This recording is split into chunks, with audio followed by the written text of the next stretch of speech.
इस वीडियो को पूरा देखो। आज ही आपके जीवन से सारी परेशानी खत्म होगी और चैनल को सब्सक्राइब और वीडियो को लाइक करें। Live a balance life. और कई लोग कहते हैं बदल मैं 40 डेज फास्टिंग करूंगा, तो मेरा एक रीजन है। क्यों? मेरा एक सवाल है आपसे, क्यों? प्रभु ने आपको कहा है तो फिर क्यों कर रहे हो?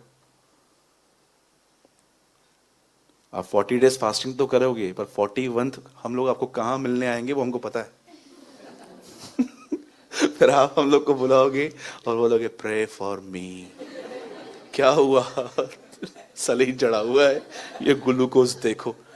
ये उन लोगों की हालत है जिनको प्रभु ने नहीं कहा है, अपनी मर्जी से चलते रहते। मैं जब देखता हूं मेरी सेहत ठीक नहीं है, मैं फास्टिंग नहीं करता। और मैं जब लोग मुझसे पूछते हैं बदल मेरी तबीयत ठीक नहीं है, मैं फास्टिंग करूं, मैं बोलता हूं नहीं। थोड़ा सा खाना खाओ हल्का, प्रभु के साथ बैठो। आप जानते हो परमेश्वर के वचन के अनुसार फास्टिंग में खाना छोड़ने से भी इंपॉर्टेंट चीज क्या है? आपका मन प्रभु में हो। उससे इंपॉर्टेंट ये है। मैं खाना क्यों छोड़ता हूं को पता है? ताकि मेरा मन खाने पीने से निकले और प्रभु में लगे। पर भूख की वजह से मेरा मन वहां नहीं, पेट में अटका हुआ है, तो मैं कहां जाऊं? राइट? जब भी आप देखो ना कि आप न चाहते हुए भी गुस्सा कर रहे हो, न चाहते हुए भी लोगों को देखकर आपको जलन हो रही है कि ये खुश कैसे बैठा है मुझे परेशान करके। जब भी आपकी ऐसी लाइफ हो ना, मैं आपको सिंपल एडवाइस देता हूं, half day full day fasting में चले जाओ। और मैं आपसे विनती करता हूं हाथ जोड़ के, फास्टिंग में यहां वहां मत घूमो। उसको फास्टिंग नहीं कहते, उसको डाइटिंग कहते हैं। तो ब्रदर हमारी तो जॉब है, चलो ठीक है, मॉर्निंग में जल्दी उठो, थोड़ा प्रभु के साथ टाइम स्पेंड करके फिर जाओ। वो तो मुझसे नहीं होता, तो तू फास्टिंग करता क्यों है? No benefit. सब आपका, हेड भी मेरा, टेल भी मेरा। फास्टिंग करनी भी है, प्रभु के साथ भी नहीं बैठना है। नो। लिखा है अखाड़े में लड़ने वाला योद्धा अगर नियमों से न लड़े तो वो इनाम क्यों पाएगा? आपको कुछ बातें समझनी है। अगर आप बोलते हो ब्रदर मेरी नींद नहीं खुलती है, तो मैं आपको उसका कारण बताता हूं। आप 1 बजे सोएंगे, आप 6 बजे उठ पाएंगे? बोलिए बोलिए। आप देखिए आपकी कुछ गलतियां हैं इसमें। पहले का दाऊद उठता था सुबह 4 बजे, आज का दाऊद सोता ही रात को 4 बजे, तो कैसे उठेगा? है ना?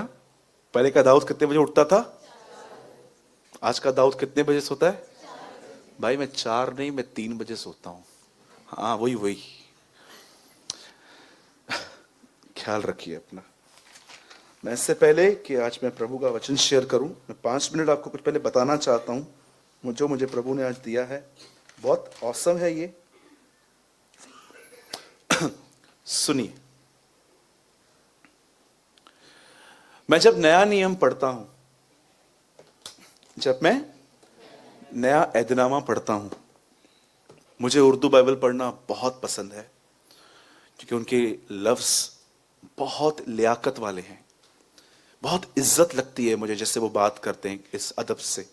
हिंदी बाइबल भी मैं रोज पढ़ता हूं, इंग्लिश भी पढ़ता हूं। मैं आपको एक चीज बताता हूं जो मैंने इन दिनों में लर्न की है। मैं इन दिनों में उन चेलों के ऊपर स्टडी कर रहा हूं जिनको यीशु ने चुना जीते जी, और जिनको उसने चुना मरने और जी उठने के बाद। और मैंने उसके चेलों में एक बात देखी, वो किसी से नहीं डरते थे। मैंने उसके चेलों में एक बात देखी, वो कभी अपना समय व्यर्थ नहीं बिताते थे। मैंने उसके चेलों में एक बात देखी जो मुझे बहुत अच्छी लगी, वो हर सिचुएशन पर ऊपर ऊपर खड़े थे। चाहे भूख आई, प्यास आई, गरीबी आई। पौलुस एक जगह पे कहता है जाड़े में और उगाड़े में। आप बिलीव कर सकते हो एक आदमी ठंडी में कपड़े नहीं थे उसके पास, जाड़े में उगाड़ा रहना। जरा सोचिए कि एक आदमी के पास शर्ट नहीं है, रोम की ठंड में वो कांप रहा था, और तिमुथियुस को कहता है जब तू आए तो मेरा कोट लेते हुए आना। जब तू आया तो मेरा भागा लेके हुए आना जो मैं वहां पर छोड़ के गया था। जरा सोचिए ये कैसे लोग थे, इनके पास परमेश्वर ने इतना इन्हें सामर्थ्य क्यों दिया था? उसका एक रीजन है। भाइयों से एक सवाल है, जितने भी भाई लोग यहां बैठे हैं, लाइफ में कभी एक बार आपके साथ ऐसा हुआ कि आपने शर्ट के बटन्स उल्टे सीधे पहन लिए? जिन जिनके साथ हुआ है हाथ उठाइए। वो लगभग सभी हैं। अगर एक बटन ऊपर एक बटन नीचे होता है, शर्ट कैसे दिखती है? मुझे आज भी याद है, एक बार मैं ये पहन के घर से निकल गया था और सब मुझे देख रहे थे, और मैं सोच रहा था ये सब मुझे क्यों देख रहे हैं। कितना ऑकवर्ड फील होता है ना कि आपका एक शर्ट बटन नीचे एक ऊपर है। बिल्कुल यही होता है उन लोगों के साथ जिनकी जिंदगी में प्रभु का पहला स्थान नहीं है। उनकी लाइफ भी ऐसी रहती है। एक बटन ठीक से पहनना पूरे शर्ट की क्रीज ठीक कर देता है। आप जानते हो, अगर आपके लाइफ में बहुत सारे डिस्टर्बेंस हैं, प्रॉब्लम्स हैं, आप कंफ्यूजन में रहने वाले व्यक्ति हो, तो मैं आपको बताना चाहता हूं, अपनी प्राथमिकताएं बदलो। जरा देखो आप अपने लाइफ में किस चीज को सबसे ज्यादा वैल्यू देते हो।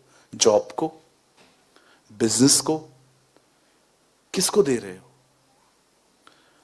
मैं आपको लिख के दे सकता हूं, आप में से कुछ लोग यहां पर जरूर होंगे जिनको मैं कहूं कि मॉर्निंग में जल्दी उठ के खुदा को थोड़ा टाइम दो, तो आपके लिए हार्ड होगा। लेकिन अगर आपका बॉस आपको कहे कि मैं टाइम चेंज कर रहा हूं, पूरे स्टाफ को 1 घंटा पहले पहुंचना है, अगर नहीं पहुंचोगे तो निकलो यहां से, मेरे लिए और स्टाफ रेडी है, मैं आपको सच कहता हूं, आप अपनी नींद खराब करोगे। क्यों? क्योंकि आपके लाइफ में पहला स्थान परमेश्वर नहीं, पैसा है। ये इनर सीक्रेट हिडन थिंग्स होती हैं जो ह्यूमन को पता ही नहीं चलती। अगर आप चाहते हो कि आप खड़े रह सको, तो उसके पहले प्रभु के साथ बैठना सीखिए। मुझे बहुत पसंद है एक वर्ड, भैया 2 लाइट्स बंद कीजिए वहां से, और मैं उसके बाद एक प्रॉपर वर्ड में आता हूं। मुझे बहुत पसंद है ये वर्ड, मैं चाहता हूं आज आप भी इस वर्ड का रहस्य समझ लो। ल्यूक 10, पंकज 10 का 42, 10:42, लूका। आप चाहें तो आप खोल सकते हैं भले, परंतु एक बात अवश्य जरूरी है, और उस उत्तम बाग को मरियम ने चुन लिया है जो उसे छीना नहीं जाएगा। यह चीज मरियम के पास ऑटोमेटिकली नहीं आई थी। मरियम ने चूज की थी कि मुझे ऐसे करना है। मैं मानता हूं इंग्लिश बाइबल में कुछ मिस्टेक्स होती हैं, लेकिन मुझे यह वर्ड हमेशा हिंदी में पढ़ने में अच्छा लगता है। एक बात जरूरी है, और उस उत्तम बाग को मरियम ने चुन लिया है, डिसीजन लिया है, और वो उससे छीना नहीं जाएगा। Please English brother. Only one thing is important, सिर्फ एक चीज जो जरूरी है, Mary has made the right choice and it will never be taken away from her. आप जानते हो, यीशु ने ये शब्द एक ऐसी बहन के लिए कहे जो उसके आदर से पहले, जो उसके पैरों पे बैठ के वो सुनना चाहती थी कि आज वो क्या कहेगा। लेकिन एक और बहन थी, वो किचन में बिजी थी, वो उसके लिए खाना बना रही थी। यीशु ने ये नहीं कहा कि ये है, यीशु ने कहा ये। बेहतर हिंदी लगाइए। मैं आपको इस वर्ड को थोड़ा समझाना चाहता हूं। देखिए, एक पोजीशन है उसके साथ चलना, एक पोजीशन है उसके साथ बैठना। हर वो व्यक्ति जो उसके साथ चलना चाहता है इस पृथ्वी पर, उससे पहले उसे उसके पास बैठना पड़ता है। मरियम जब यीशु उसके घर में आए, तब जानते हो उसने क्या किया? वो उसके साथ उसके पैरों पे बैठी, और उस दिन जो वो कह रहा था वो उसको सुन रही थी। और जब मार्था डिस्टर्ब हो गई काम करते करते, तब यीशु कहता है, सुन, लर्न दिस, ये सीख कि तेरी बहन क्या कर रही है। और हम मसीहों के लिए सबसे बड़ा प्रॉब्लम जानते हैं क्या है? जब हम किसी बात को सुनते हैं ना, और जब हम समझ जाते हैं ना, हमें लगता है हमने पा लिया। नो, इट्स अ डिसेप्शन, ये एक धोखा है। आपने समझा है, प्रैक्टिकल नहीं किया है अभी तक। मैं कितनी बार नोट्स बनाते टाइम सोचता था, यस ये मालूम पड़ गया, ये मालूम पड़ गया, ये मालूम पड़ गया, और एक दिन जब मैंने अपनी नोटबुक खोली तो मुझे लगा मैं प्रैक्टिकल कुछ नहीं करता हूं उसमें से। तो मुझे सुनने में मजा आता था। यीशु कहता है देखो इसने एक बात चूज की, एक बटन शर्ट का अगर ठीक से नहीं पहना जाता है तो पूरे शर्ट का सिस्टम खराब हो जाता है, वो शर्ट एकदम अगली दिखती है। जरा सोचिए कितना जरूरी है कि वो स्टेप उठाइए आप जो आपके लिए जरूरी है। मेरे भाइयों, मेरी बहनों, इस बात को याद रखना, सिर्फ फैब स्टार्ट हुआ है अभी। कितनी बैड न्यूज़ सुनी है आपने फैब में, आपको पता है कौन सी बीमारियां आपने सोचा था ये कोई बीमारी होती है?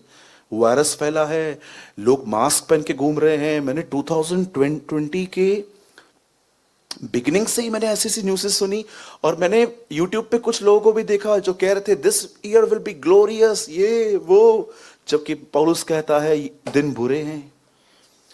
नो डाउट मसीहों के लिए दिन बहुत अच्छे हैं। मैं विश्वास करता हूं जो लोग इन सब माहौल को न देखकर उसकी तरफ देखते हैं वो बढ़ते जाएंगे, पर इतना भी याद रखिए कि बहुत दिन बुरे हैं, बहुत दिन बुरे हैं। आपने देखा था पहले के लोगों में इतना जल्दी इतना वो मेंटल हैरेस होते थे, जैसे आज आप देख रहे हो सुसाइड देखिए क्या होते हैं ट्रेन के नीचे। मैं एक प्लेस जानता हूं बॉम्बे में जहां पर एवरी दिन 2 से 3 लोग कट के मर जाते हैं, कुर्ला। ऐसा कोई दिन मैंने नहीं सुना है। मेरी जब बहन आती है तो मुझे बोलती है ऐसा कोई दिन नहीं होता है जब मैं डेड बॉडी ना देखूं, कोई ना कोई पड़ा रहता है, किसी न किसी को ले जाते हैं। लोग खत्म हो रहे हैं पंखे से, नसें काट देते हैं, जहर पी लेते हैं, गुम हो जाते हैं, मिसिंग हो जाते हैं स्ट्रेस की वजह से। क्यों आज हम इतने मेंटली वीक हैं? क्योंकि हमारे पास हमने अपने जीवन को, इस कलाम को हमने इग्नोर कर दिया है। प्रभु के साथ बैठें, दुआ करें, उपवास करें, उसकी आवाज को सुनने की कोशिश करें। आप इतने स्ट्रांग हो जाओगे मेंटली। मैं आपको बताना चाहता हूं न केवल आप ब्लेस्ड होंगे पर आप अपने परिवार के एक अच्छे प्रबंधक बनेंगे। मैं आपको लिख के दे सकता हूं, आपकी फैमिली आपके पास एडवाइस मांगने आएगी कि मैं इसमें क्या करूं, क्योंकि उन्होंने आपको मैच्योर देखा है। लेकिन अभी भी आपकी मर्जी है।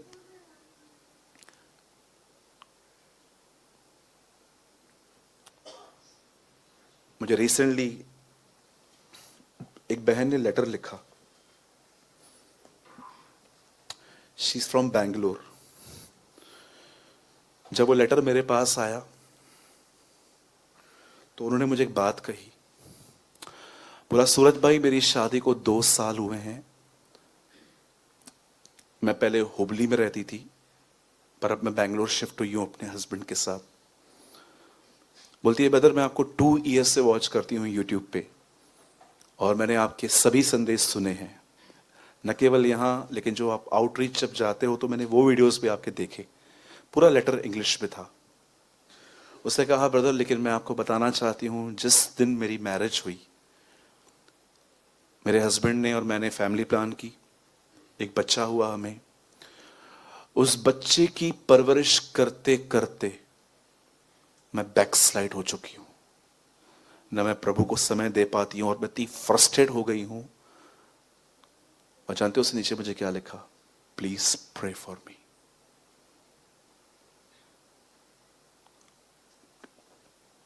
मैं उस बहन को रिप्लाई करना चाहता था लेकिन नहीं कर पा रहा हूं। मैं उस बहन को रिप्लाई करना चाहता था, बहन कोई समय था खुदा तुम्हारे लिए खुदा था, पर अब कोई और चीज तुम्हारे लिए खुदा बन गई। आप जानते हो अगर आप ऐसी सिचुएशन में हो तो आपको क्या करना चाहिए? जब आपके पास छोटे बच्चे हैं, एक माँ जब बच्चा पैदा होता है जैसे मॉर्निंग में उठती है पहले उसका ध्यान होता है बेबी क्या कर रहा है।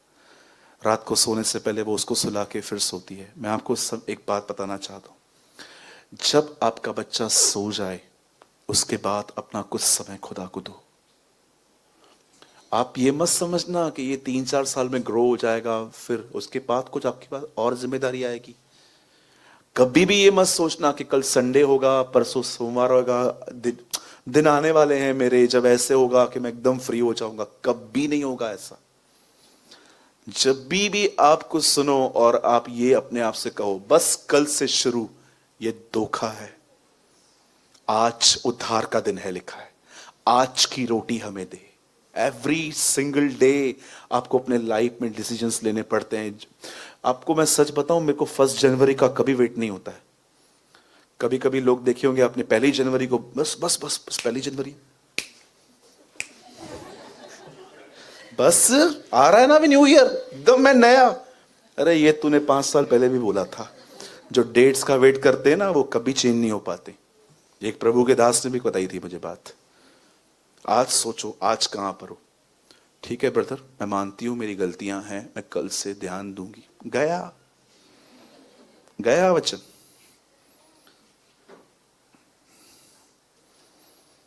अरे मैं तो आपको यह भी कहता हूं, जिसने ये विश्वास किया ना मसीह कल आएगा, वो आज पाप करेगा। जिसने ये बिलीव किया वो आज आएगा, वो आज बचेगा। यही तो हमारा विश्वास है उस धन्य आशा पर। ब्लेस्ड होप इन अवर लॉर्ड जीसस क्राइस्ट। ठीक है भाई, बटन वाला एग्जाम्पल याद पड़ गया। जैसे बटन ठीक से नहीं लगाओगे तो पूरा शर्ट गया, वैसे ही अपने लाइफ की कुछ चीजें ठीक कीजिए, सब कीजिए। और याद रखिएगा, जब मैं आपको कहता हूं प्रभु को पहला स्थान दो, इसका मतलब जरूरी नहीं है कि आपको 6 बजे उठ के ही प्रभु के साथ बैठना है। पर जो समय आपको परमेश्वर काम के बाद देता है उसमें फेथफुली उसके साथ रहिए। Spend much time with God. बोलो यीशु मसीह की। कितने लोगों ने बात समझी? फ्री। चलिए ठीक है, हम स्टार्ट करते हैं अभी। आइए हम सब बाइबल ओपन करेंगे इस बार, जो भी लेकर आए हैं।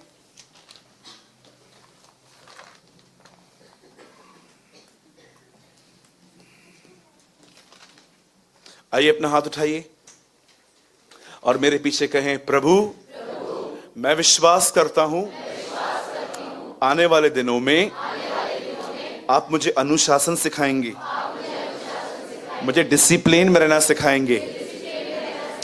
बहुत सालों तक आपका हाथ मुझ पर है, पर मैं विश्वास करता हूं मेरे लिए वो साल है जब मैं आपके हाथ को नहीं, मैं आपके चेहरे को भी देखूंगा।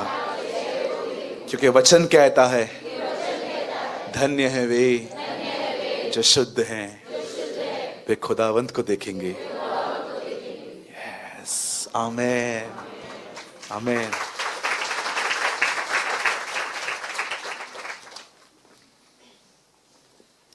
मत्ती की किताब। आज का वर्ड आप पहले भी सुन चुके हैं, लेकिन ये एक जेंटल रिमाइंडर है, क्योंकि आप सभी जानते हैं पौलुस कहता है आनंदित रहो। और मैं तुमसे फिर कहता हूं, मैं तुम्हें रिमाइंडर दे रहा हूं। आज का वर्ड सिर्फ एक वर्ड नहीं है, एक रिमाइंडर भी है। और मैंने इतने साल ये कहानी पढ़ी, पर मैं पहली बार पवित्र आत्मा के द्वारा इस कहानी के अंदर एक ऐसी चीज देख पाया जिसने रिसेंटली मुझे बहुत आशीष दी है। आइए हम सब, मैं चाहता हूं आप सब मेरे साथ खोलें मत्ती का 24वां अध्याय।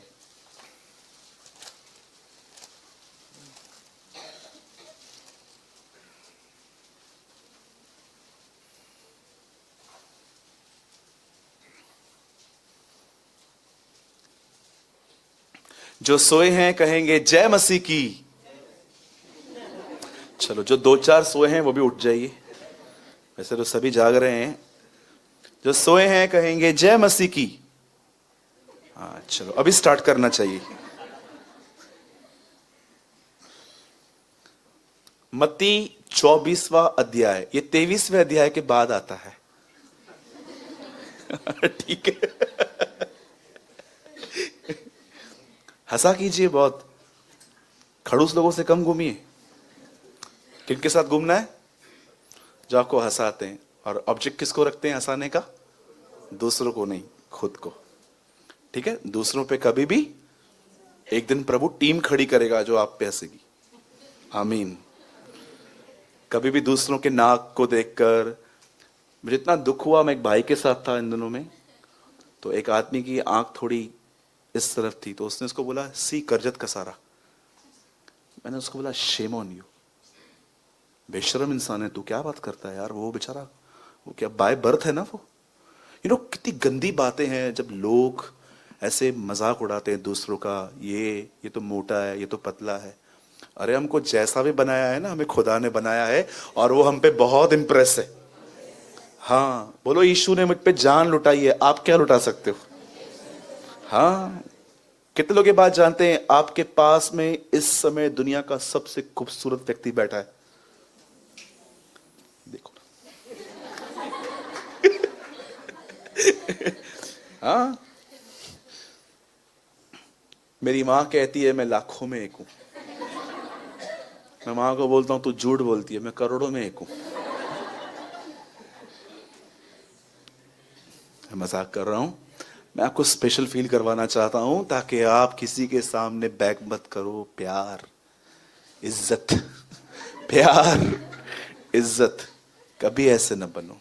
खुदा हमसे प्रेम करता है और हमारा आदर वो करता है, लोग करें या न करें, डोंट केयर।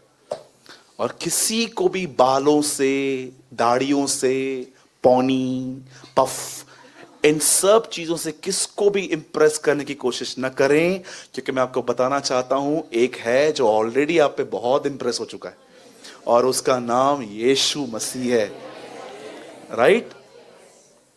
और मैं आपको बताना चाहता हूं उन भाइयों को भी वो बहुत पसंद करता है जिनके बाल नहीं है। आमीन। आपको लगता है कि आपको यीशु लुक्स दिखता है? एक बच्चा जो कचरा बीन के खाता है ना, वो उससे भी उतनी ही मोहब्बत करता है, वो उसके लिए भी मरा है। एक प्रभु की महान दासी ने कहा, अगर तुम इस पृथ्वी पे अकेले व्यक्ति होते और पाप करते, तुम्हें अकेले को बचाने के लिए वो क्रूस पे मरता।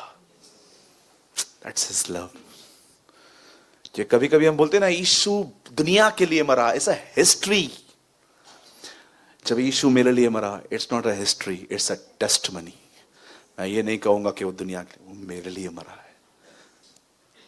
आइए हम सब खोलेंगे मत्ती 24वां अध्याय। जो लोग सोए हैं उठ जाइए, बहुत ऑसम वर्ड है। 24:37 मैं आपके लिए पढ़ रहा हूं।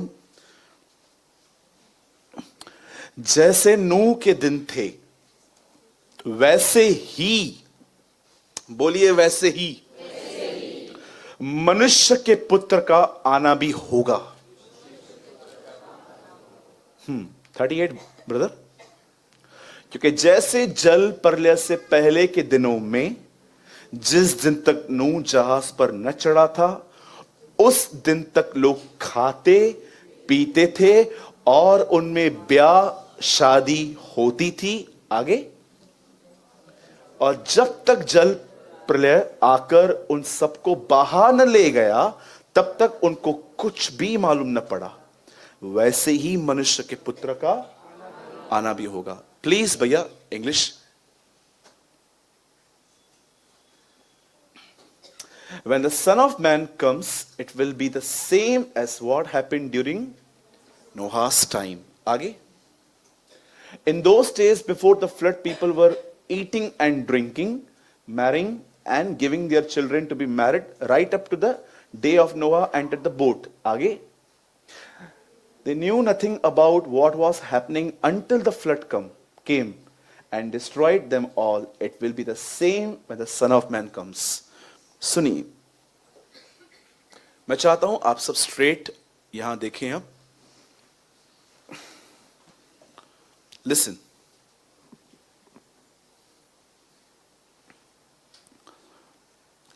आप जानते होंगे सबसे पहले जिस व्यक्ति ने परमेश्वर का मंदिर बनाया था, उस व्यक्ति का नाम था सुलेमान। लेकिन वो मंदिर ज्यादा समय तक न रहा, उस मंदिर को तोड़ दिया गया। उसके बाद एक और बार प्रभु का मंदिर बना, फिर से टूट गया। लेकिन जानते हो, एक समय ऐसा भी था जब परमेश्वर का मंदिर बन रहा था, और ये इतिहास गवाह है, इस बार मंदिर को बनाने के लिए 46 साल लग गए। ये नए नियम में लिखा है। यीशु ने एक बार कहा, इस मंदिर को ढहा दो, मैं इसे 3 दिन में खड़ा करूंगा। यीशु अपने लिए बात कर रहा था। तब वो लोग उसे कहते हैं, इस मंदिर को बनाने में 46 साल लग गए और तू कहता है कि इसे मैं 3 दिन में बना दूंगा। नीचे लिखा है, वो नहीं जानते थे कि यीशु ने अपनी देह के विषय में कहा था। अब आप सोचिए, 46 साल एक मंदिर को बनते हुए थे।